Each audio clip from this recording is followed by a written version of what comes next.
Magandang araw mga kaibigan. Nalalapit na po ang Holy Week. Kailan ba? 1 week na lang.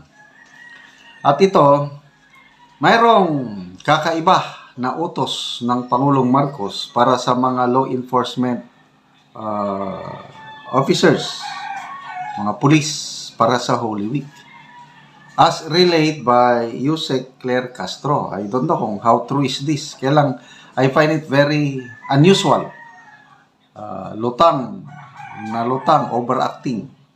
Ito, GMA News post 12 hours ago. Hindi dapat matulog kahit Holy Week. This was the directive of President Ferdinand Bongbong Marcos to law enforcement agencies this coming Lenten season, according to Palace Press Officer Undersecretary Attorney Claire Castro on Tuesday. Law enforcement officers must ensure the security of the public during the Holy Week. First time kong come across ng ganitong direktiba, no? I've been in the military service for more than 34 years. Sa amin, tawag namin Red Alert. Kaya lang kung Holy Week, wala akong matandaan na grabing Red Alert kami. Mag-Red Alert lang kami noon kung yung mga may intelligence report na may gagawing masamang mga kalaban. Kaya lang, wala akong matandaan na pagdating sa Holy Week, kailangan mong maghanda.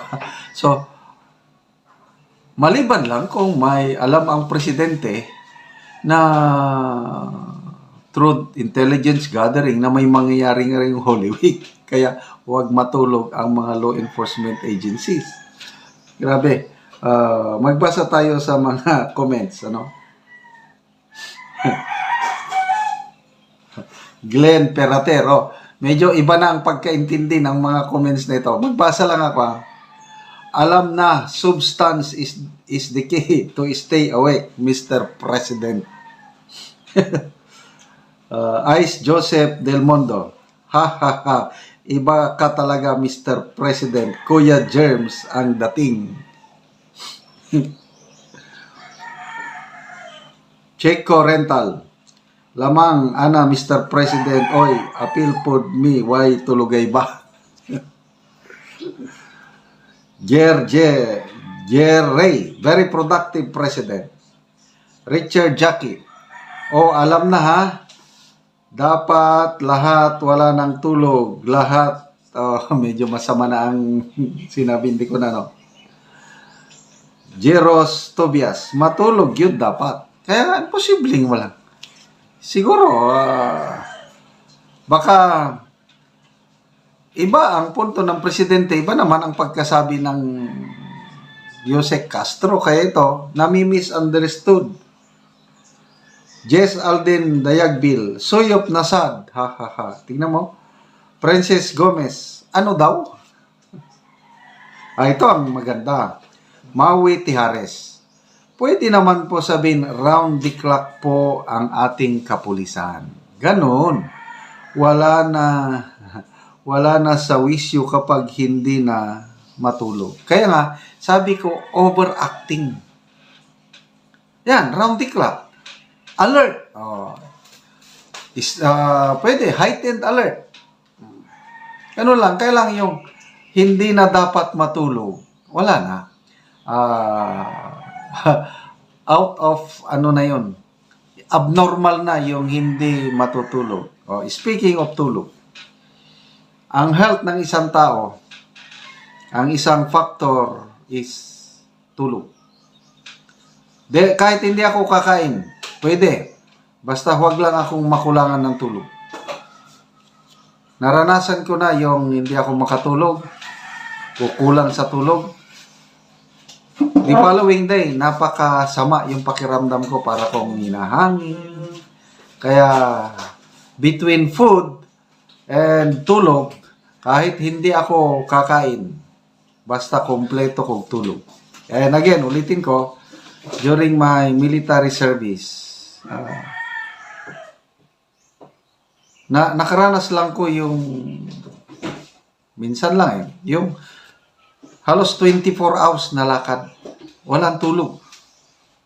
Kasi mayroon kaming hinahabol na operational target na dapat makaabot kami sa lugar na yun.